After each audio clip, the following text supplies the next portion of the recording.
As far as music goes, I did. We went here in Bend. We went to go see My Morning Jacket like Oh, three cool. weeks ago, like 3 or 4 weeks ago. That was sweet. They were pretty good. We didn't get to see the opener because we were like cooking and stuff, but we just went after we had dinner.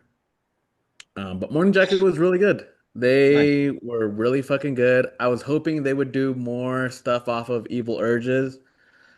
They did play like one or two songs, but it was like the more like popular upbeat songs. It wasn't like any of the,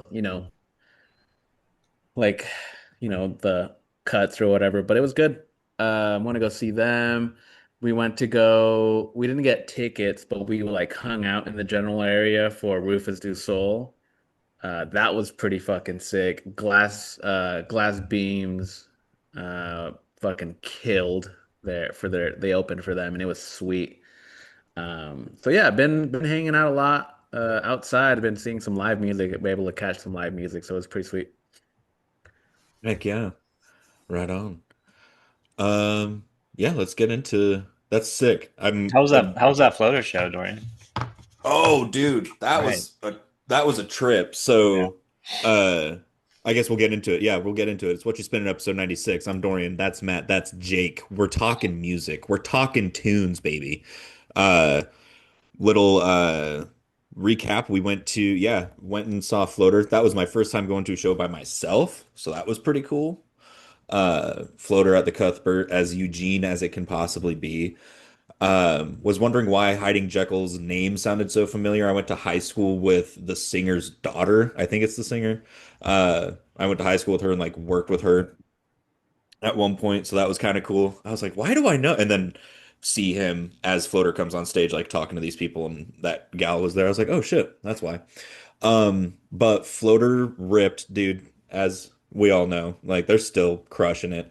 Uh, I wish they would play more shows. Like it's Mm. just so good. It just felt so good being back at a Floater show, man. Like it was a not crazy hot day. By the time that they came on, like it was pretty cool outside. They opened with An Apology off of Stone by Stone, which was an incredible song. But it was like 2 weeks after Ozzy died, and so they kept doing like they would do like weird breaks, like they would start like doing like a weird breakdown, and then they would do like War Pigs, like they ended up doing like War Pigs by Black Sabbath in like the middle of another song. Then at the end, they ended the show with Danny Boy. They're playing Danny Boy and they do another weird little breakdown and then go into Sweet Leaf by Black Sabbath. So they were like interspersing like these cool like Ozzy tributes, which was such a fucking cool experience. Uh, got to hear Centerfold, which is that's like if it's like I don't know what to compare it to, but yeah, it's that's like the one it's never been recorded, like Yeah. you catch it live and you're like, fuck yeah, I got to see Centerfold. I think that was my second time catching that song live, which is always a fucking banger. Clean Plastic Baby, Peter to the Destroyer. They were playing a lot of Altar again, which I they played a lot of Altar, a lot of Angels in the Flesh actually. Uh, More Stone by Stone than I anticipated. Yeah, man, and they're still just ripping. Rob's still crushing. They're playing these songs from 1993, and it sounds like they just recorded them. Like Mm. he still sounds so crisp. Dave Amador played his absolute ass off. They play Peter the Destroyer in that like crazy heavy fast part at the end. After the song ends, Rob is like on mic. He's like, "God damn, Dave, that was a particularly crazy version of Peter the Destroyer," and it very much was. So yeah, they're still just playing at such a high level that they've played the entire time that I've been seeing them, for like 10 years, 10, 15 years now. So that's if you can see Floater, do it. I'm strongly considering going to see them in Portland on Halloween, just because I had so much fun. Uh, and yeah, it was great, man. Like, go see Floater. I'm like getting out of the Cuthbert was smooth as butter, and then by Mhm. 10:15 I'm home basically. Right. I was like, Yeah. killer night. Yep. Couldn't have been any fucking better, honestly. Mm. Uh, so that was really fun to get to do that, and then like the next weekend is when we went to Idaho. So that was fun. Definitely, yeah, definitely see him if you can, if you That's listener. the venue too at Cuthbert is like the like one of my favorite outdoor venues. Like I love that, and it's also like they're keeping it still local, like Mhm. that, and then Funkadelic being there also. That was fucking sick. That would have been really really cool. Oh yeah, Um, yeah, outdoor venues are where it's at. yeah. That's awesome. Floater's still rocking it, dude. Still doing their thing. Like you said, all of them on stage doing their own unique interpretation of those songs they've been playing for decades. And they still sound so fresh. Like you said, man. They're just like adding new alternative like tunings or like faster tempos. I don't know, dude. It's so fun to watch Floater play because they improvise almost every song they do, every show. It's like nothing ever sounds the same live. Mm-mm. Love it. Love it. No. And that's the thing. It's like I think Clean Plastic Baby's been played at almost every show I've been to, and it's something different every time, which is, that's one of those songs where they can really get out there with it too. Mhm. Um, so yeah, it is like it's a special little treat. It's like they kind of fit that mold of like how every Tool show is different, even if the set list is the same, like more or less like the visual aspect or what's going on. There wasn't like they didn't have any screens with visuals, but they did do like the sampling was pretty heavy, which was very fun. And yeah, man, they just it's crazy thinking about it. Like I've only been seeing that in comparison to their career as a whole, right? Like 10 to 15 years is pretty small in Mhm. that grand scheme, but it's like I remember seeing Floater when Rob still like before Rob's hair was snow white like it is now, Mhm. like like Dave Amador looked like a banker, and now it's like, oh man, he looks like Jack Skellington, like he's all fucking gray now, like but he's just still ripping, playing his ass off, singing his heart out. Yeah, and as much as I love Peter Cornett, I can never remember the dude's name that replaced him, but he filled those shoes pretty well, I think. So shout out Floater. Go see them. Go to the Cuthbert if you can. See a show there. Very unique venue that we've got here. I was very impressed by that. But yeah, what about are we listening to anything new, anything cool? I've got some that I'll hold on to, but anybody got anything they want to jump out with? Um, a lot of new music has come out. I'll say that. I've been still bumping the Clips album like it's an addiction. Like I've been listening to that a lot. Um, New Freddie Gibbs and Alchemist collab, Alfredo 2, that one I was waiting for. It's so good. Got a cool Anderson Paak feature on there. Larry June. It's solid. I really like it. I heard a little bit of Tyler, the Creator's new album. Need to listen to it more. But yeah, a lot of new music has been coming out recently. Mhm. Yeah, I've been rotating through the same, various artists that I always listen to, so nothing too new. I know Deftones released a new album, which is pretty solid. It has a lot of good tracks on it. Sounds like a one of their best works ever. It's just sounds like a Deftones album. But other than Right. that, haven't been diving into a whole lot. Just kind of repeats and diving into the albums that we picked for this week a lot more since we had a good break. So Yeah, yeah. absolutely. I kind of I think I something in my brain like clicked. Something happened where it was like you should listen to basically anything that Matt has brought up on the podcast in the past like year and a half. And so I was bumping the shit out of Sound Awake by Carnival. When I was out at that cabin in Idaho, I was listening to the hell out of Live at Luther College. Went back this week, was listening to a lot of Crawler by Idols, and I was like, oh, it's just Matt pick heavy rotation lately. Nice. Um, but yeah, that new Deftones project, Private Music, came out pretty good. The guitar works pretty nice on it. It's kind of interesting to see them basically go like lean super into like this dream pop kind Mm. of almost sound. But still sounding like a Deftones project. Like it's very Yeah. interesting. I'm very very pleased with that. That was kind of a very quick rollout. Uh, but other than that, I was on Reddit the other day. This is fun. I was on Reddit the other day and someone posted a link to something. I'm bearing the lead here, so I'll address what the link is Mhm. here in a sec. They posted this link and they wrote in the description of their post, like, I thought this was going to be a Grateful Dead and doom metal mashup project that someone did, and it was not. I don't know what this is, but I'm very pleased with it. And I saw the link, the little YouTube thumbnail, and I clocked exactly what the fuck it was immediately because it was a Grateful Dead and MF Doom mashup project that Oh, someone okay. did. They took Whoa. dead instrumental jams and like took the Garcia vocal out and put MF Doom vocals over it, a la Sade Villain, what all of those Doom mashups. What? I was like, of course someone did this.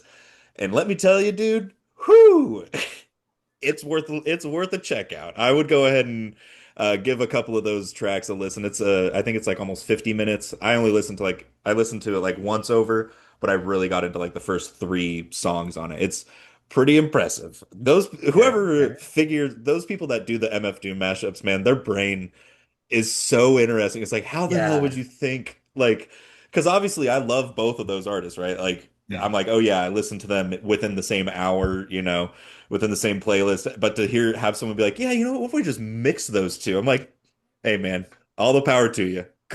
I could never think to do that, but Yeah. I'm glad that you did. Dude, the Sade Villain it's such a good Oh album. yeah. That's I such a spin killer matchup. Yeah, I spin that all the time. And there's a couple of verses that this guy used that were also used on the Sade Villain project. So if you like that Sade Villain project, go ahead and listen to this because it's very similar, Okay. but in a cool way. Nice. I'll send a link to it. It's pretty fun. Please, please do. Um, Other than that, Chance the Rapper came out with an album. I was not tracking that at all. Haven't heard it, but I heard about it. It's definitely it's better than his last project to put out, The Big Day, because that was Yeah. not good. But I would say it's not, I mean, you're not going to redo acid rap or beat that in your own discography. But it's worth a listen. I wouldn't rank it like Okay. as my favorite album of his by far, but it was certainly refreshing to be like, oh, thank God he can actually make a project that's worth a shit. So that was cool. Um, I think that's it too. Yeah, Jake, you kind of touched on the other stuff that came out. Yeah, that Deftones project was nice. Yeah, shall we get into it today? Let's do it. Let's. Let's do it. Alrighty. Well, that's been a little recap. What's going on? What shows we've seen? What we've been listening to? We're gonna go ahead and dive right on into today's content. It's What You Spin in episode 96. Go ahead and stick around.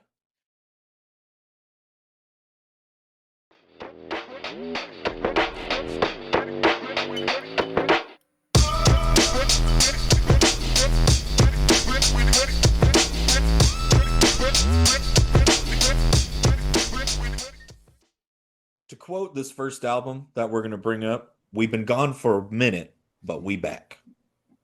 I don't know if those are the exact words, but more or less, that's what happened. We've been gone for a minute, but by golly, we are back. It's What You Spin in episode 96. I'm Dorian. That's Matt. That's Jake. How are we doing today, fellas? Super duper. Super duper. Glad to Oh, be back. hell yeah. We talk If you want to hear what we've been listening to, some concert recap, go back about 90 seconds uh and just start from the beginning of the ep and get into that. We kind of just got right on into it. But yeah, we took a unintended little break. We were anticipating a long break Hmm. for some trips, but Matt had a crazy fever Yep. and I wouldn't have expected anybody especially when you were like, what was it, like 102 that your fever Yeah. got up to? Yeah. Yeah, It's like fuck gross. that. Yeah. Yeah, Wow. dude, fuck that in the horse it came in on. Mhm. But just like a phoenix, we rise from the ashes, and we're here to talk about some great music today. This first album is one. I didn't bring it up, Jake did, but I'm super stoked to talk about this one. Jake, what is that first album we're talking about? Yeah, this album, we talked about it briefly back when we did our hip hop bracket. it like barely even made it out of anything. It just got smoked by like Wu-Tang or something. But that was Flatbush Zombies, 3001, A Laced Odyssey. Came out in 2016. This is their debut album, studio album. That's what it looks like on the inside. This is actually a 5-year anniversary that they did for the album. I had to pick it up. Came with some goodies. Came with this cover for the front that you can have to like, Ooh, you that's know, cool. and trap your vinyl in. Came with some stickers that I haven't used. I don't know if I'll use them or not. Pretty cool. It came with like this like casing that it kind of has like what this album meant to each member. And then it's like pink with like some swirls in it, like cotton candy. It's kind of cool. Um, but this is their debut album that came out in 2016. They've made a couple of mixtape before this. It's Flatbush Zombies is Eric Arc Elliott. He's like the main producer. He's another rapper. Michi Darko, another rapper in the group, and then Zombie Juice. So it's a three-person group. I really like this group. I really like how kind of different and very specific they are in their own genre, their own niche. Um, and yeah, I have a lot of appreciation with this. I kind of grew up listening to this a lot. It got me through high school, got me through some tough times, being with the friends, meeting up, knowing all these songs, watching their career grow, and just change as artists kind of helped me change as a person too. But yeah, what did you guys think about it? Um, yeah, man, this you just kind of put a towards the end there, you kind of put a button on how I feel about it too. This is one hugely impactful to me. This is another one of those right place, right time kind of albums. 2016, I got into this a little bit after that. Like I wasn't privy to it like right as it came out, but within a year of it being out, it was well well on my radar. Was in, same stories, skating to work at the mall, skating back to the apartment, or I'd go to my apartment and then skate to another apartment complex in Eugene and meet up with my buddies and watch the music videos for this album and smoke blunts and do dabs and just be just get as high as humanly higher than any man should have ever Hang been your shit able head. allowed Yeah. to get. Yeah. And just listening to this album. And then, it's one that's followed me throughout my life since then and the jobs that I've had. I remember the second time I got insanely into this album, it was the only thing I would listen to, and I pulled parts at the junkyard during the summer. Like, just so much appreciation for this album. This is the one of my biggest like regrets not getting this when it dropped. I still kick myself in the ass for it, and it's one that I'm like, I don't know if you can consider it like punishing yourself, but I've seen it be a decent price on Discogs, and I just haven't gotten it because I'm like, no, I fucked up. I wanted it when it dropped. Like now it's not the same. You know what I mean? Like it's just not the same. But I digress. Yeah, Zombie Juice, Eric Arc Elliott, Michi Darko, three incredibly talented and unique rappers in their own right. I like each of them for very, very different reasons. And yeah, they just come together to make one crazy, cohesive rap machine. Mhm. And it is something, it is kind of its own niche type of rap, like this very obviously stoner, psychedelic kind of rap. It again, like I said, right place, right time, um, because they're not talked about like a whole lot, but the people that know Flatbush Zombies love the absolute hell out of them, and I think that says something in its own way. So yeah, I'm a big fan. I'm so glad that you brought this up, and that I mean, shit, you're gonna tell me that that one of the three albums I have to listen to for like a month and a half is 3001: A Laced Odyssey? Mm, Okay, yeah. yeah, Yeah. Fuck yeah, man. Like I'll happily do that. So yeah, a big fan, big fan. yeah. Quick shout out to you guys for bringing up albums that I've, or artists from the hip hop era that I've not listened to, or, I kind of gave up on that before I joined the podcast. And you guys have opened my eyes to so many artists. This is one of them, essentially, that's, helped me find other things that I like about hip hop. And, Like you said, Dorian, it is very psychedelic and abstract and surreal and introspective. It's all that, but all three MCs are doing their own thing, and they all do it so well. You got the gritty, you got the production, you got the kind of subtle, soft spoken, and they all blend well together, and they all have great lyrics. I love the beats; they're soft and slow and ambient at times. And when you do that with hip hop, we love that. It's reminiscent of all the things we like about Billy Woods and Arm and Hammer and things like that. But these guys are just craftsmen at this tool they're using and making great hip hop music. And this album's great, man. All the songs on here are fucking bangers. RIP CD, that kind of envies all the things about this album that are great. And so many other songs like Fly Away, Bounce, there's just some great tracks on here. I could listen to this album over and over again, and I'm glad, like you said, Dorian, made a long time to listen to it and marinate on it, and it's helped me grow a huge appreciation for it. And again, I'll be looking for it on vinyl as well. So Yeah. If yeah. you like this, you should check out this one that's behind me, Matt. Better Off Dead. They just put that on Spotify within the past couple of years, but a good EP mixtape from but beyond but before 3001. So check Okay. that out as well. But yeah, glad that you liked it. Oh yeah. I was like Matt's gonna have a little treat with this one. So No, between the underachievers and this album, it's like, dude, it's all good. I was like, it's nice to hear what came before that or whatever. Mhm. Absolutely. Yeah. Yeah, definitely. It's cool that like with this release, they kind of did a lot more like press with it and got a lot more attention because they had been doing mixtapes before this and that were solid and but didn't really gain as much traction as like an actual album. So it brought a lot of weight to it and a lot of like, exposure to them because of it.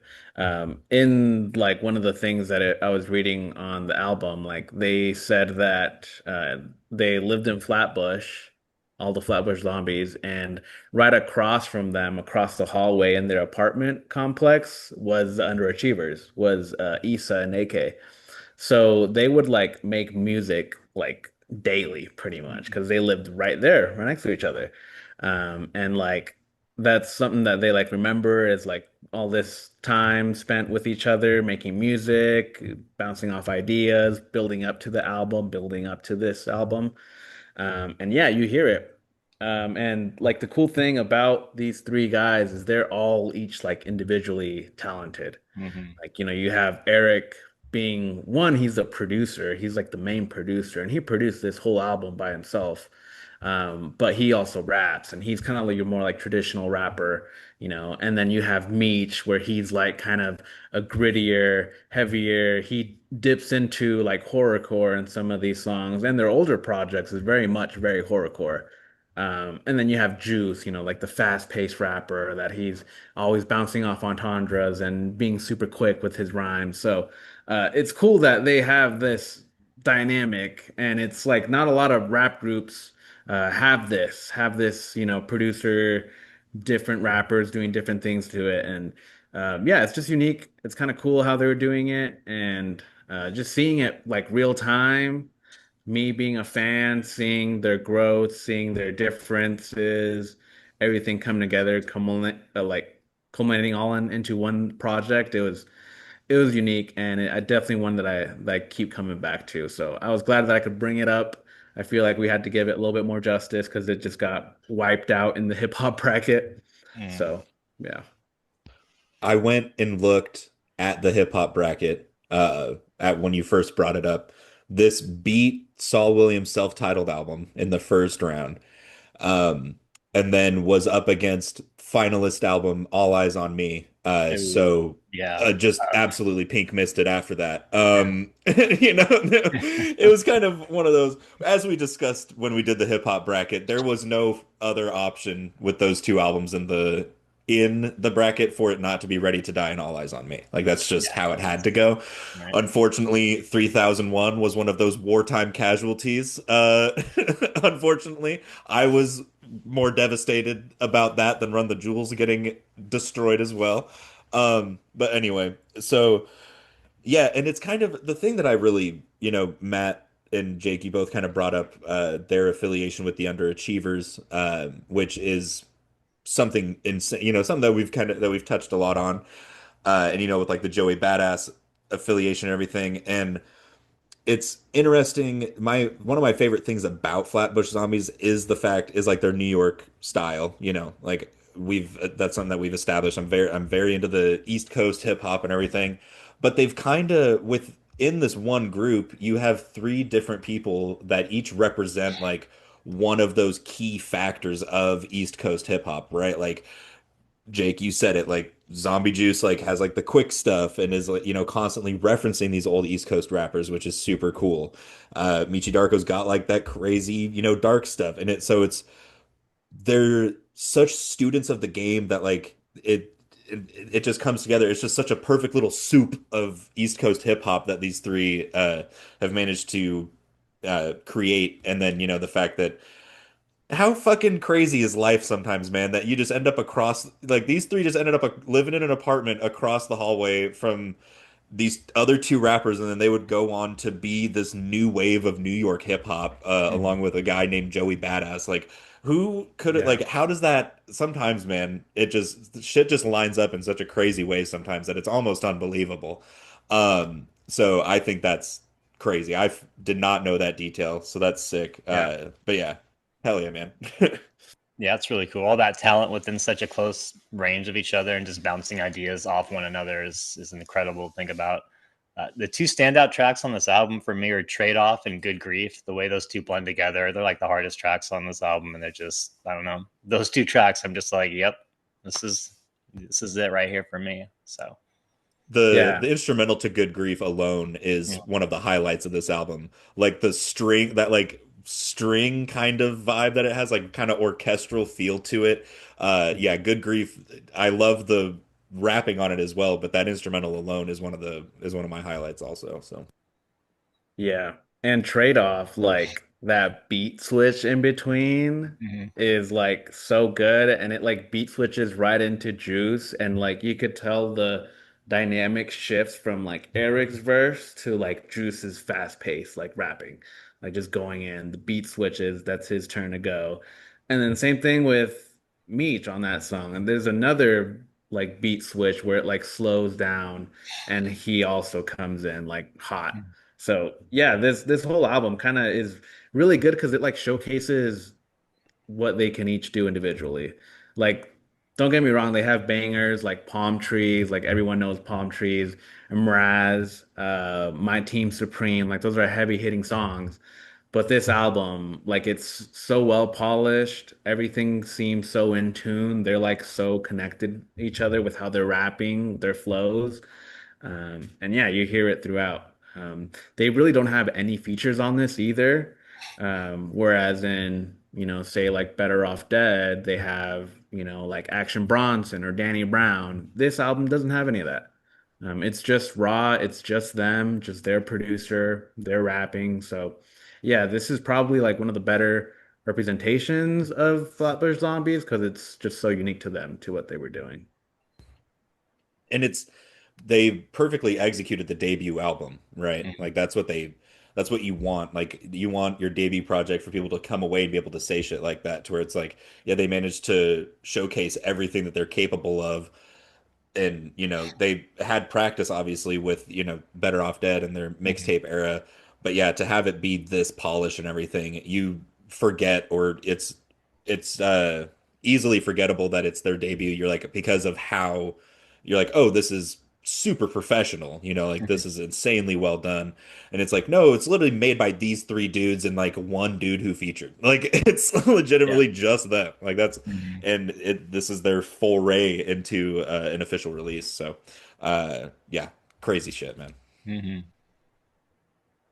Yeah. Yeah. I'm glad you guys dig it. Hell yeah. Definitely if you guys are a fan, definitely go check out, other Beast Coast projects. Hmm. Underachievers are excellent. We brought them up before. Joey Badass also we brought up before. So yeah, if you're into this type of style music, definitely check those other groups out and more Flatbush Zombies. I mean, they kill. They're awesome. We really like them. So yeah, thanks you guys for giving it a shot. I know it's sometimes it's especially like it's very niche type of hip hop. Like they get into a lot of like psychedelics and kind of I guess um like not so much woke, but it's more like it's like introspective, I guess you could say. Um It's like and it's very it's specific. like you can tell that everyone in Flatbush Zombies has experienced ego death. You know, like Mm, it's like, yeah, these guys have definitely done an exuberant amount of LSD. Like mm, that's yeah. it's very like third eye open type of shit. But and it's kind of that's not something that you really see in hip hop. Like it's that crossover of those two things doesn't really happen ever. Hmm. And this is at least like the first time that I was ever introduced to something like that. That wasn't just like cornball Cottonmouth King's weed rap, like this is like again, well polished, greatly executed stuff. And yeah, it is super niche. It's like hard to explain why it's like it's like if you listen to Flatbush Zombies, you know why they're not super big, or like why they're not and it's also like we're living in an era where like the rap group just isn't a thing. It's just Hmm. not something that's popular. Like Far Side, like we're not in the days of the Far Side, A Tribe Called Quest, Outkast. Like rap groups just aren't really a thing that are super huge and popular. Um, but the people that, like I said at the beginning, the people that know Flatbush Zombies love the fuck out of them, and I certainly do. So I was stoked. I'm stoked to talk about this. So Yeah. shall Hell we yeah. Yeah, let's Yeah, let's do it. let's hit it up? uh let's culminate our three picks of a 12 track album. My honorable mention for this one, RIP to the CD, because it can't even play my hits. Love that song. Also, honorable mention, Smoke Break. I thought I was the coolest, edgiest kid listening to that when I like barely even smoked. Like I would smoke like once or twice a month, and I was like, I'm the coolest kid. Um, but I really like that song. Number three, oh, man, there's so much, but a Spike Lee joint. Love that song. I think that's a pretty cool feature. Anthony Flamia, one of the only features on the album. Number two, New Phone, Who Dis? And then my favorite track, This Is It. I think that music video goes so hard. It's one of my favorite music videos that they've done. And it's a killer track to kind of wrap up the album. Yeah. I agree. If the This Is It music video was on a VHS tape, mine would have exploded like 4 years ago because it was like every other day I would sit down and put up YouTube on my Xbox and just start it's actually kind of funny that we're talking about Deftones next because I would start with either Be Quiet and Drive by Deftones or This Is It by Flatbush Zombies and then just let YouTube play its thing. It was literally starting with one of those two songs every other day. So that being said, honorable mention for me is also Good Grief, just incredible song. Number three for me is Trade Off. Two Freaks, One Meech. That's an even trade off. Number two for me, a Spike Lee joint. Um, just so much. I don't know why, but that song has like a weird like swagger to it. It's got like a very nice like groove that it's like Mhm. a slow headbanger kind of groove to it. And then number one for me, This Is It. Dude, Michi Darko's verse on This Is It is one of the most impressive things I've heard in hip hop since I graduated high school. That comma, count 'em all my Yeah. decimals, like that fucking, when he starts getting like super stuttery with the C, the hard C sound, oh, I get goosebumps fucking talking about it. And I've listened, like I said, I've listened to that song umpteen times. So yeah, This Is It is my favorite song off of this album and one of my favorite songs of the past decade. Nice. So many good tracks on this album, and so many good things about all of them, lyricism and all that jazz. You just summed it up there, Dorian. More people need to hear this album. So if you haven't heard it like me, go out and listen to it, download it, find it, buy it. It's worth it. My top three honorable mention can be the title track, Odyssey. Just it starts off the album really well. I feel like it's a long track and it just kind of blends everything that you're looking for with the sampling and the slow intro and the hip hop production behind it. Number three for me is RIP CD. Love that track, just fun all around. And then two, like I was talking about earlier, my two favorite tracks be Good Grief and then Trade Off to be number one. Those two together the way they just, back each other up. It just, I don't know, gave me that feel for the whole album, made me appreciate it even more. So great pick. Absolutely. Love it. Great picks. Yes. Great top threes. I think, yeah, like Matt said, if you haven't listened to this, go listen to it. I think if you like the hip hop stuff that we're bringing up on this podcast, I Mhm. think you'll like that in particular. That album was 3001: A Laced Odyssey by Flatbush Zombies, their debut, released in the year 2016. We'll be right back to go about 13 years into the past from that point and talk about my pick for this week. It's What You Spin in episode 96. Go ahead and stick around.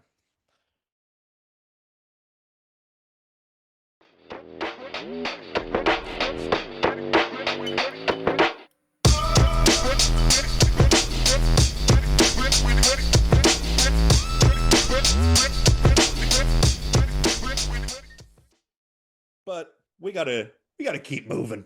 We gotta keep it moving so we can get to that point eventually. This isn't a comedy show. This is a music show. God damn it. No kidding. But we like to keep it a little goofy around here. But okay. We are here. We're back. It's What You Spin in episode 96. I'm Dorian. That's Matt. That's Jake. We just wrapped up talking about 3001, A Laced Odyssey, the debut from Flatbush Zombies. Go ahead and give that a listen. And if you're here from the timestamps, because you saw that we're talking about Deftones and you don't give a shit about Flatbush Zombies, go listen to us talk about Flatbush Zombies and then listen to that album. It's damn good. But anyway, like I said, it's time to move on. We're traveling back in time to the year 2003 for the fourth album by Deftones. Uh, their self-titled album. Great stuff. I'm a big fan. Uh, we brought up Diamond Eyes last year, a little bit of over a year ago, and in that time, I went and I burrowed into the ground that is the Deftones discography, and I said that I would come back with a new one when I found out which one's my favorite. And I think Self-Titled might be my favorite Deftones album. It certainly Oh. has a couple of my favorite songs on it. Very fun album. Not so much for the band. We'll get into that a little bit. Mhm. But yeah, I'll talk about it a little more later. But what did you guys think? How many Deftones albums do you have on vinyl now?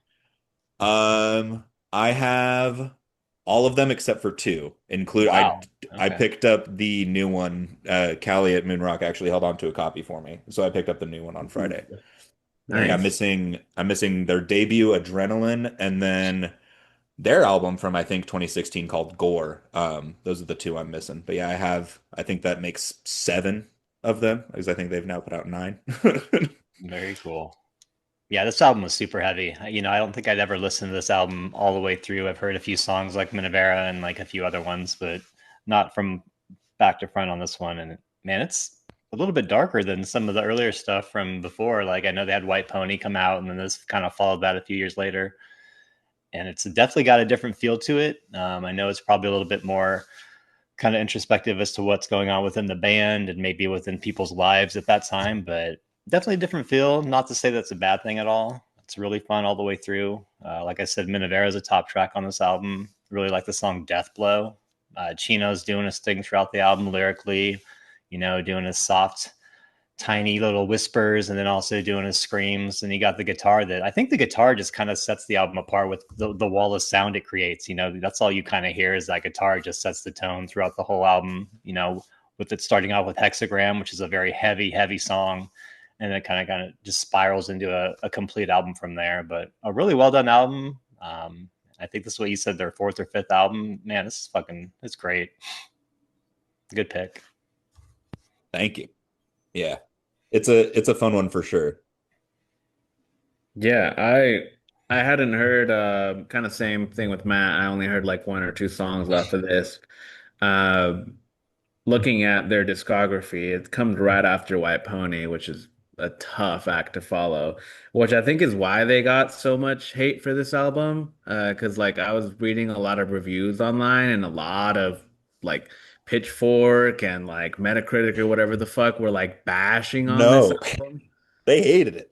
Yeah. Yeah, like Hey, people didn't like it. But some people love it. And I could see why. I mean, it's very different to some of their other stuff. at Mhm. least what came out before this.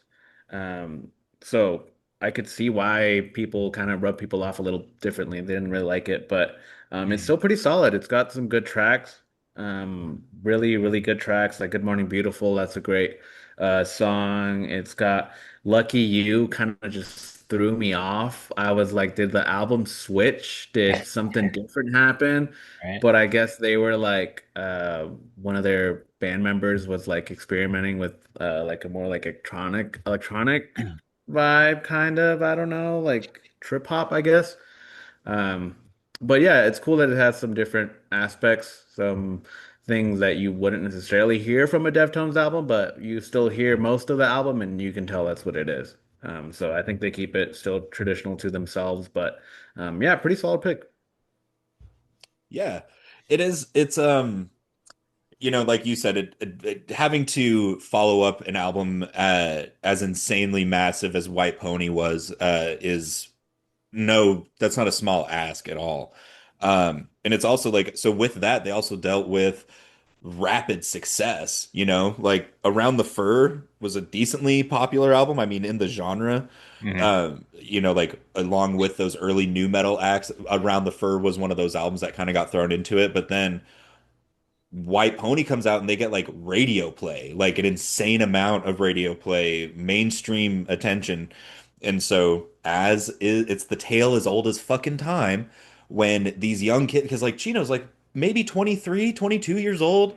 Like I was a fuckhead back then. And so he just gets like these guys just get super famous, a ton of money, the addiction rolls, like all of these things come into play. uh and so they like write this album while touring and everything, and then they come back and everybody's like jaded because they've just toured extensively for the better part of 2 years. The Mhm. last thing anybody wants to do is go in and put an album out, but they did. And yeah, like we were kind of talking, people hated this album Mhm. because I think it's because they were trying to hold its flame to White Pony, which is just unfair because there's stuff going on in this that is, if you look at this album, you're like, okay, this is everything that Deftones was up until this point, and a good indicator for what they were going to become Mhm. for the rest of their career. Like you listen to songs like Lucky You, and then you go listen to the album they just put out, and you're like, oh, absolutely. Yeah.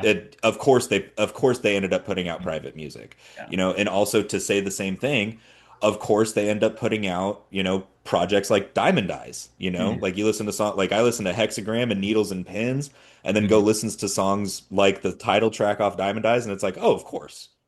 Yeah. Like this is a good, like I said, it's a good indicator of them as a whole. I think personally, because you get that raw emotional early shit, Mhm. and then you kind of get a look at them getting more into the experimental synth stuff that they would get into in the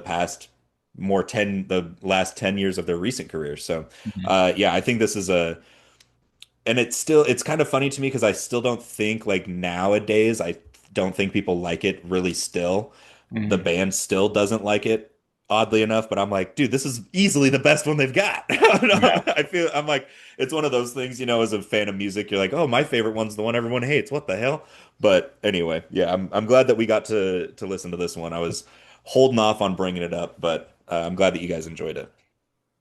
Yeah, I like this Deftones album. I can see how some fans would not, find the love that they did for their previous works or anything like that. But I think it grows on you, and over time, it probably has grown on some of the fan base. But it is different. I think it shows Deftones not wanting to conform to a certain sound at that time. Because, like you said, Dorian, after White Pony came out, there's a lot of new metal acts trying to copy sounds and sound like Tool or even sound like Deftones. So maybe wanting to stray away from that formula was something they did on purpose because they didn't want to conform to that sound.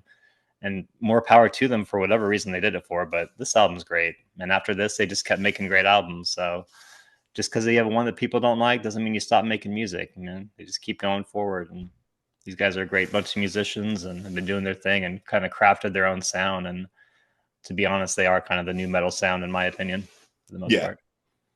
Yeah. That's like something, it's like, I don't know. It's one of those things that, as like we have this podcast and everything, so Mm-hmm. trying to pigeonhole things into genres is kind of like part of this, right? Yeah. Is like Mm-hmm. part of this whole MO. this is an argument that I don't understand and I don't ever partake in Mhm. because it's one of those things where like yeah, you guys now are like an alternative metal project, but you Mhm. can't tell me that like you guys basically like you put out like it was Korn, Limp Bizkit, and Deftones, Yeah. and like maybe Slipknot, but they were like Slipknot was like the heaviest out of all of them. Mhm. And so it's like, yeah, dude, you're touring with all of these bands. Like alternative metal wasn't even a thing yet. Like it Yeah. was 1998. Yeah. Like Right. fucking calm down. You were a new metal act for like an Mhm. album and a half. Like calm Yeah. down. But there's these people, there's these crazy Deftones fans. I've seen this argument so much online where people Mhm. are like, they were never a new metal act. And I'm like, yeah, I mean, I kind of agree, but it's like you can't blame people for fucking saying it. They sound exactly No. like like, or they don't sound exactly. I think they're unique in their own right. All three of those Mhm. bands are that I just mentioned. But yeah, it's like of course that you got shoehorned, or of course you guys got, Right. cattle trained into that. Uh, but yeah, I think it's a silly argument. It cracks me up because it's like, yeah, guys, like you have to look at the facts, man. Woodstock 99, like look at the bill for Woodstock 99. Like it's Yeah, good call, right? it's like no shit. Yeah. Um but yeah, this is I don't know, this album's like super nostalgic for me because even though I didn't get into this band until the past like 2 years as heavily, this album just like from the aesthetic, the skull with the red and the blue roses, like it just screams 2003 to me, and it just Mhm. makes me want to go buy a pair of cargo pants and an oversized red t-shirt and try to do an ollie, which I know I would completely shatter my ankles into a trillion pieces if I did. But Probably. it's like I just want to. It's just yeah, because like the early 2000s for me have like such a because that's like those were my formative years, right? But I just have a perfect image of what that was like in my head, and this album's music is like I hear Hexagram and I'm like, oh man, I just want to watch old X Games footage and listen to Deftones all day. Mhm. Like I don't know, man. It's one of those things, and it's of course I wanted to bring this up before we got out of the summer because it's another one that's like, yeah, man, it makes me feel young. I don't know what it Mhm. is. It's like it's got that kind of like fun thing to it. The lyrics get kind of introspective and sad at times. Songs like Mhm. Minerva are on here. It's it's kind of like a little time travel nostalgia piece for me at times. And so that's why I think that's also why I kind of get drawn to it. But yeah, man, Stephen Carpenter, the guitarist, started using like he's like, fuck a 6 string guitar. I don't like those things. Those are for babies. I'm using 8 strings only. And so yeah, the sound on this is just massive because we're playing 8 string guitars now, and it's just bah, bah, bah. I'm like, all right, Great. let's go ahead. You guys have fun with that. But yeah, incredible album. I'm certainly a big fan. I think so. I'm gonna do this for you. If you haven't listened to Deftones outside of what you've heard here, if your favorite album that we've talked about is Diamond Eyes, go listen to uh I would say Saturday Night Wrist. If this is your favorite, go back and listen to Around the Fur. And if White Pony is your favorite out of those three that we've talked about, go listen to Koino Yoken. And then yeah, probably just listen to their whole fucking discography at that point. But yeah, there's your little hitchhiker's guide to the Deftones discography. But shall we top three it up, fellas? I'm down. Sure. Cool. Let's Let's do do it. it up. Let's do it up.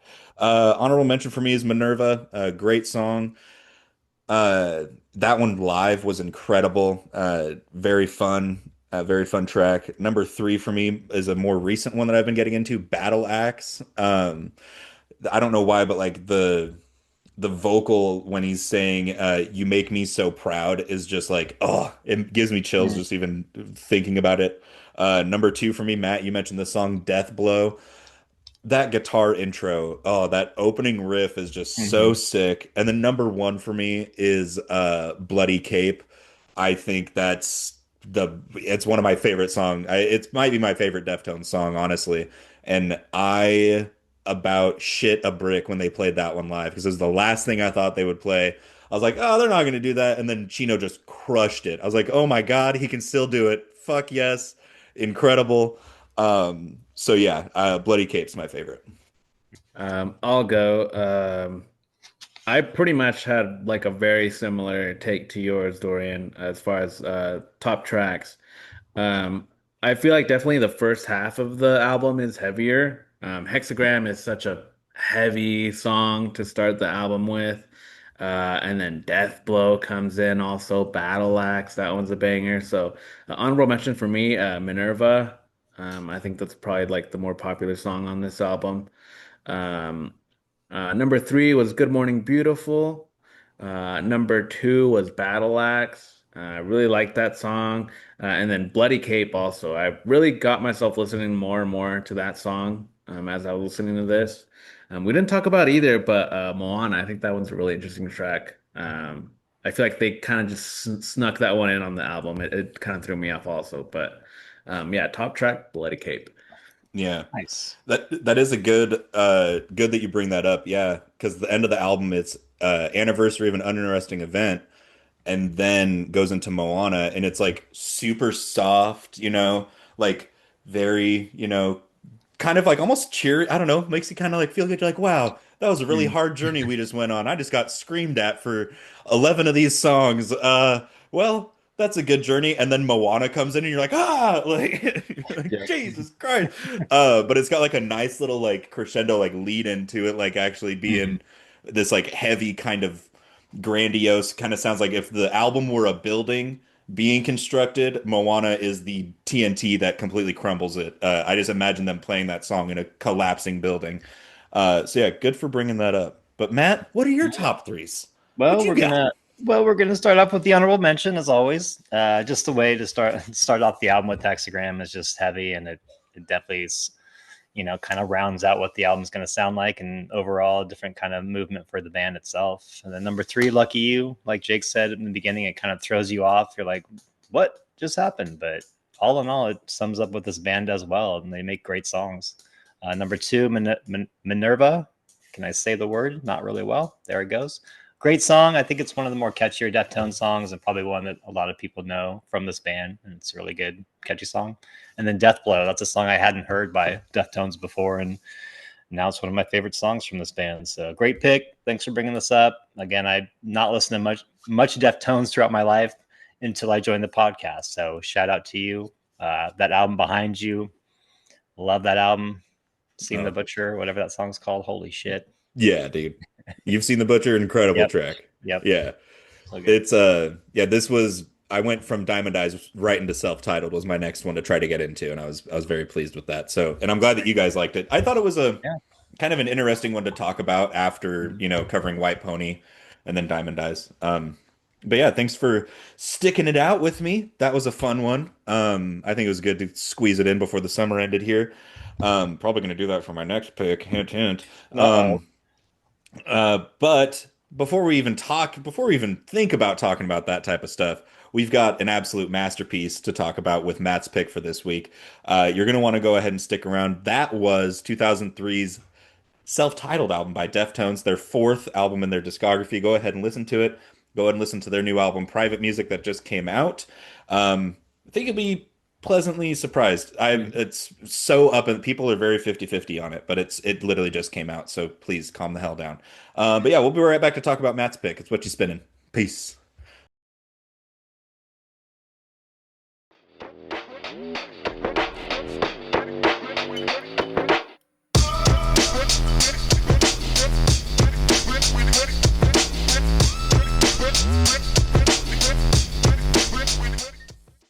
Hell yeah. Man, let me tell you something. Let me tell you what. Let me tell you what. Matt, we got a hell of a pick on our hands from you, my man. I'm particularly stoked to talk about this one. I was thinking about it long and hard this morning. I was like, I think I got a couple of good things I'm going to say, but it's finally time to talk about it. Matt, what's your pick today? Going back in time to the mid 70s, band that we have not brought up before. They have a lot of good albums, so it was tough to make my pick, but this one's been my favorite forever since high school, kind of when I got into this band. But this is Physical Graffiti from Led Zeppelin, their sixth album. Showcases a lot of what this band did well as rock and blues musicians. And this album is pretty long, and you've got everything on here. You've got guitar work from Jimmy Page that's out of this world. You've got John Bonham doing his thing on the drum kit, which in its own right kind of stands out as kind of the shining star throughout this whole album is his drumming.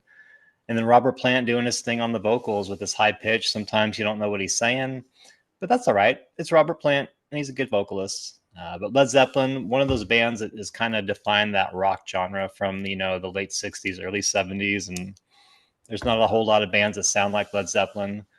And they kind of created that sound on their own, and nobody's been able to duplicate it. And like I said a minute ago, it was hard to find an album that kind of showcased all the good things that this band does. But for me, it's this album. Songs like In the Light, that start off track with Custard Pie. Holy crap, that song is so fun. I love that song. Playing that song loud and driving always makes me smile.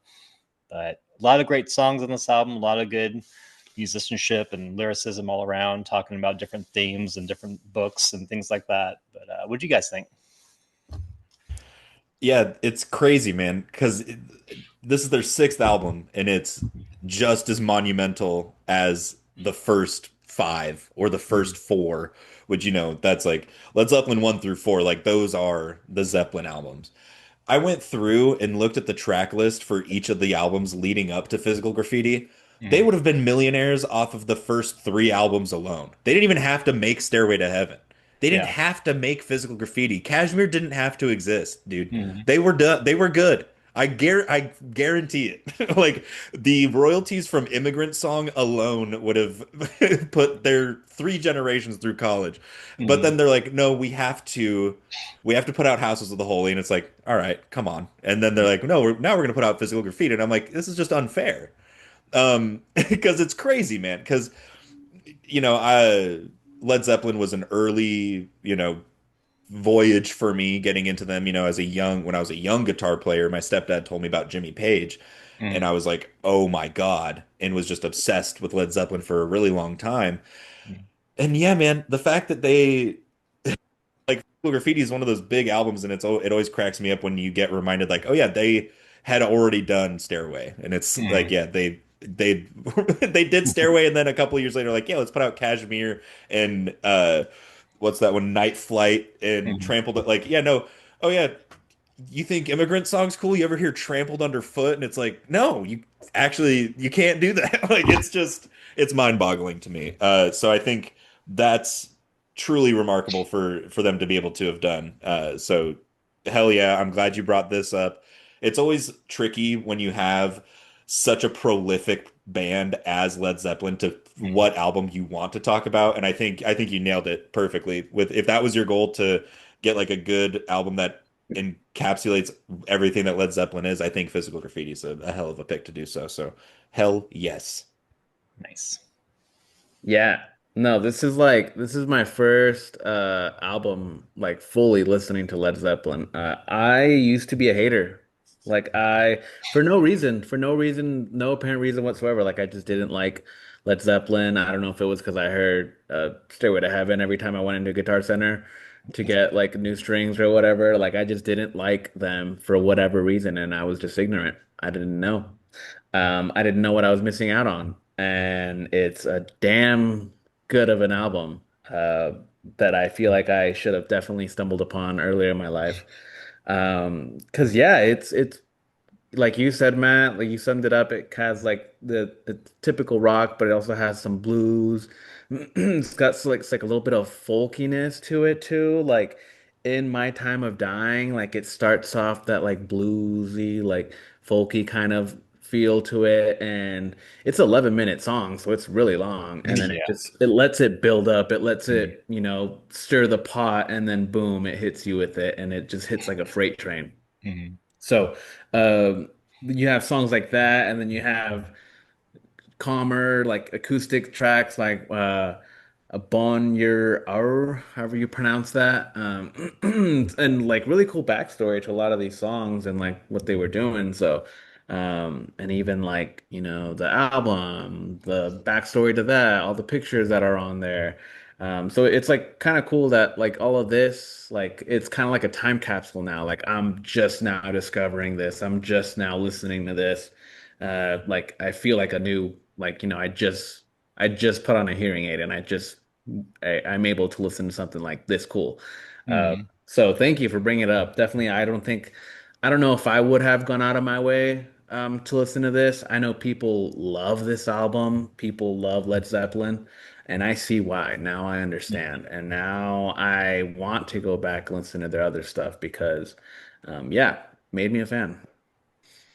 Yeah, like you were saying, Jake, it does showcase a lot of the different musical styles that they incorporated on this album, whether it be the bluesy, the slide guitar that starts off in My Time of Dying to the buildup of the drums that are just incredible and so loud and just kind of overpower that whole song in general.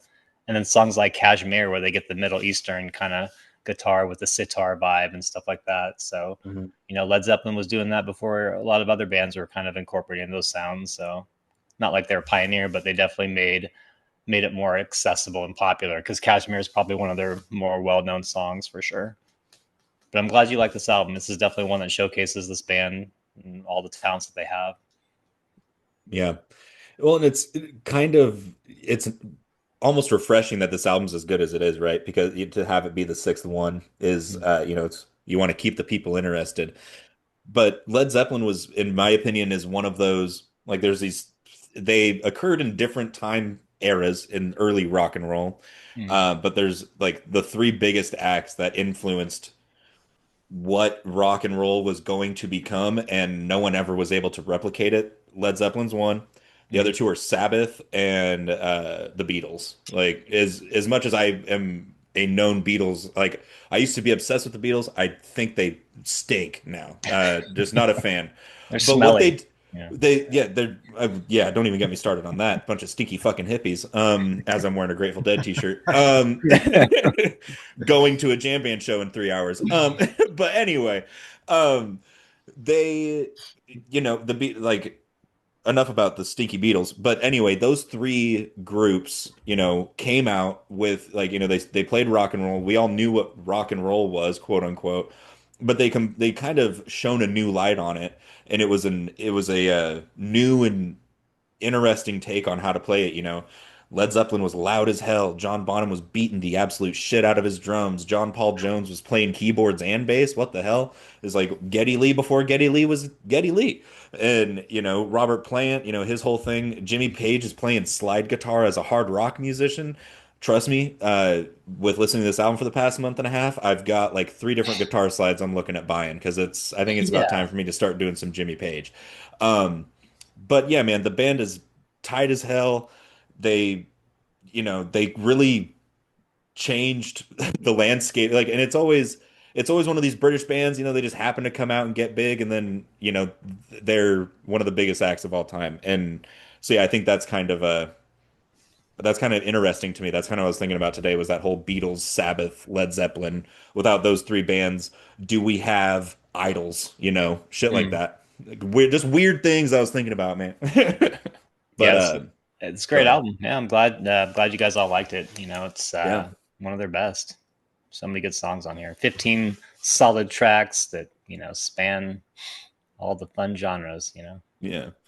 Down by the Seaside was a fun Mm. one. I don't think uh it was one that I had just kind of forgotten about. I love how it's got that like down by the seaside, Mm. people go away, but then it like does this little like breakdown and starts to change, and as soon as you're like, okay, I like where this song's going, they go right back to where it started, and I'm like, oh, like it's it's like I just saw someone get decleated in a football game. I was like, oh shit, they teased the hell out of us. Oh, like so you've got that, and then songs like In the Light where it's starting off like super spacey and weird, Mhm. and there's like Yeah. vocal effects which were super rare back then, and it's like, wait, what the hell is going on here?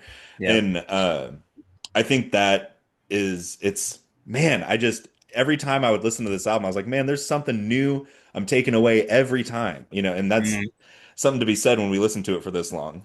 So I was very, very, very, very stoked on that, And Night Flight, I mean, come on, man. There's too Mhm. many. It's another one of those where there's almost too many good things to talk about with some of these Mhm. songs. So Yeah, for And sure. like a lot of this too, like they like is just like throwaway tracks from different albums apparently. Like from past albums that they just had left over and they just didn't, have anything to do with them. So they just threw them on this and I'm glad they did. Like I wouldn't have heard Sick Again. And I think that's a solid track. I love that song. That song I kept coming back to. Custard Pie is like one of the perfect entrances to an album. Mhm. It definitely kind of blew my mind away at first when I was listening to it, and I was like, okay, I maybe should have paid more attention. So yeah, definitely a solid listen. I want to listen to more of their things. I probably will. Because yeah, I mean, like how can you gone through life this long without hearing, some of their works? Like I feel like I kind of feel silly now that I hadn't gotten into this sooner than I had. But definitely a solid album. I think it's so cool all the different genres that they're bringing into it. And I think they do everything pretty well. So I definitely will be on the lookout for this. I feel like I need more rock adjacent albums, Mhm. and this is a good one. So Nice. I did Hell think yeah. that was a funny thing about the recording process. They're like, we want to put more than just an album out. And then they're like, oh shit, we have an album and a half. We don't Hmm. have enough for a double album. And so, like, you know what? Why didn't we put Houses of the Holy on the album Houses of the Holy? Yeah, go ahead and fucking throw it on here. Whatever. We got some B-sides. Like, I thought that was, Yeah.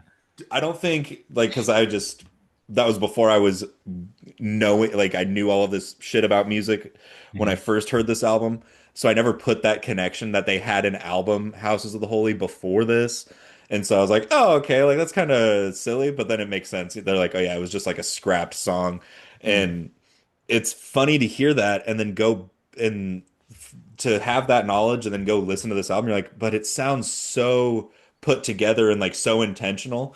And so I think that has something to do with like the recording and the way that that song might have sounded different back in the House of the Holy recording session or the Led Zeppelin 3 recording session. So the fact that they were able to make a big ass album sound that cohesive with stuff from like the first 7 to 8 years of their careers.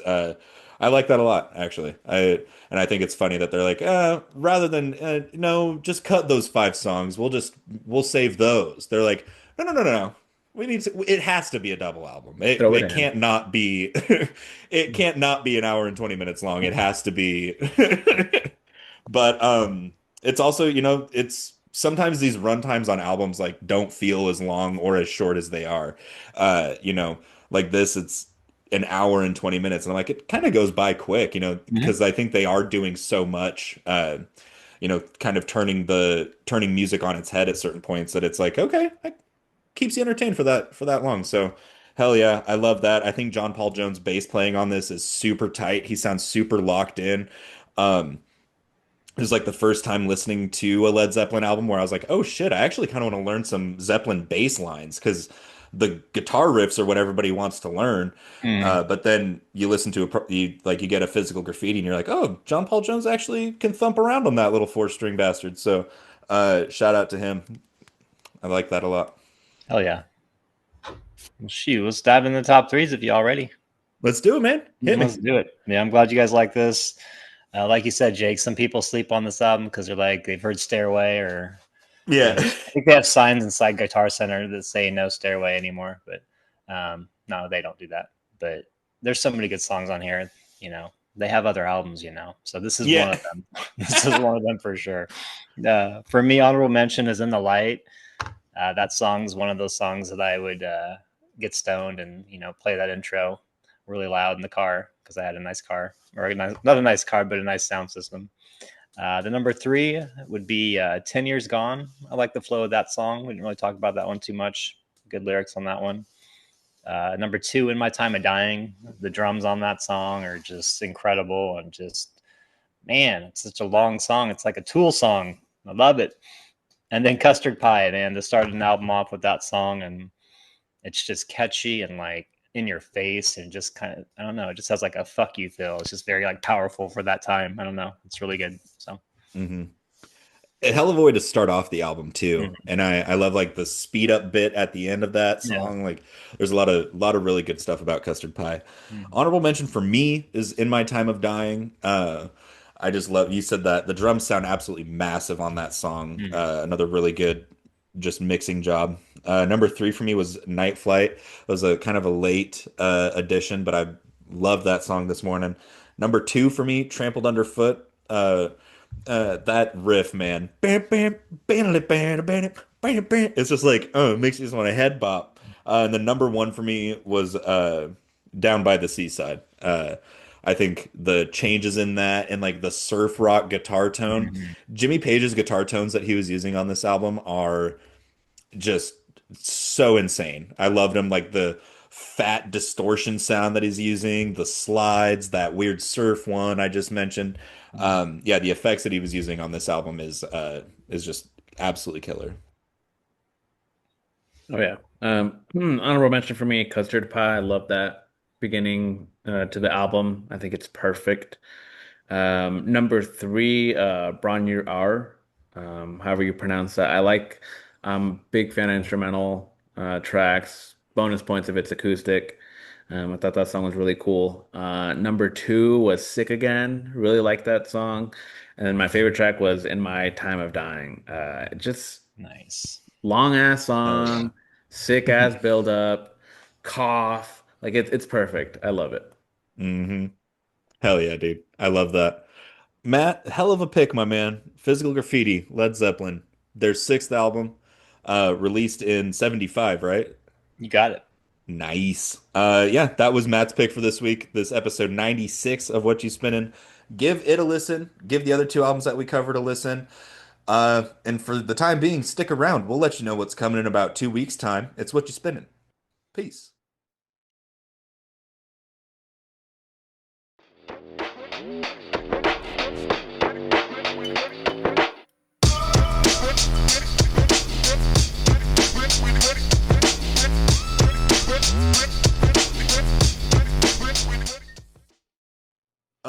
But yeah, I think it's about time. What do you guys think? Should we let the people know what's coming up? I think they deserve to know, don't I you? think I think they deserve to know as well. I do. But yeah, so what's up? It's the end of What You Spin in episode 96. It's been a hell of a time to be back together. I think we were so excited that some of the segments went a little longer than they usually do, and I'm so stoked about that. I feel like we covered everything we could about these albums, and I'm very stoked. We missed a lot of time, but by golly, you couldn't tell, if I'm being honest. We killed it. That was a lot of fun. Um, Go listen to those three albums, like I said, but we go in the order that we talked about today's projects, which means, Jake, you're up first to let us know what's coming. So what you got, man? Yeah, yeah. Like I said, I just got back from camping. I was listening to a song off of this album on the drive up, and I forgot I owned this album, so I thought, why not? And I've been playing it safe lately. I think it's time I get a little risky. So this is came out in '76. This Ooh. is Oh, Gags. Nice, Silk dude. Degrees, Silk Degrees, Boss Gags. Oh yeah. I think this is the original pressing because it is beat Ooh. as Yeah, shit. it's got that circle. Yeah. Um, but it still yeah. spins perfectly, baby. So Mhm. yeah, Oh Boss man. Gags, Silk Degrees. Man, that was like a curve. That's like a knuckle curveball from Jake. Like, didn't even see it coming. Can't even throw that pitch. Fuck. 77, right? That's at 1977? 76. Um, 76. Man, I have Silk Degrees also. I was literally looking at it this week when I was doing my wall yesterday. I was like, should I put Silk Degrees up? I did not, but that's a hell of a pick. Mine, I was originally going to do this when we were anticipating a long break. I even tried to get my mind made up about a different album because this one is kind of long. But I really want to squeeze this in before the summer, and all of the picks that I was thinking about bringing up would be much better in like a month's time. So I'm going to sit on some of those. So when the weather's a little shittier, we can all cozy up with our loved ones and listen to some like cool ambient picks I've been thinking about. Um, this is not the official cover because this is a bootleg, but I'm going with 1977 Grateful Dead Cornell 77. Like one of the magnum opus live shows they ever did. It's in the national, like whatever that is, the US Library of Recordings. But yeah, 5877 from Cornell by the Grateful Dead. That's my pick. I'm going to bring up an artist that we have. I don't think we've talked about this artist specifically. We've talked about him as an artist in general, but not about any albums. But this is from 2016, the last album that he made, but probably one of the more accessible albums out of his whole discography. It'd be Black Star by David Bowie. Hell yes. Once you said 2016, I was like, oh, we get a Bowie. I was like, we get a Bowie pick. We get a Bowie pick. We get a Bowie. But Oh man, Black Star is a good one. Man, yep, that's a good one. That was one that was like actually kind of haunting to listen to after he yep, died.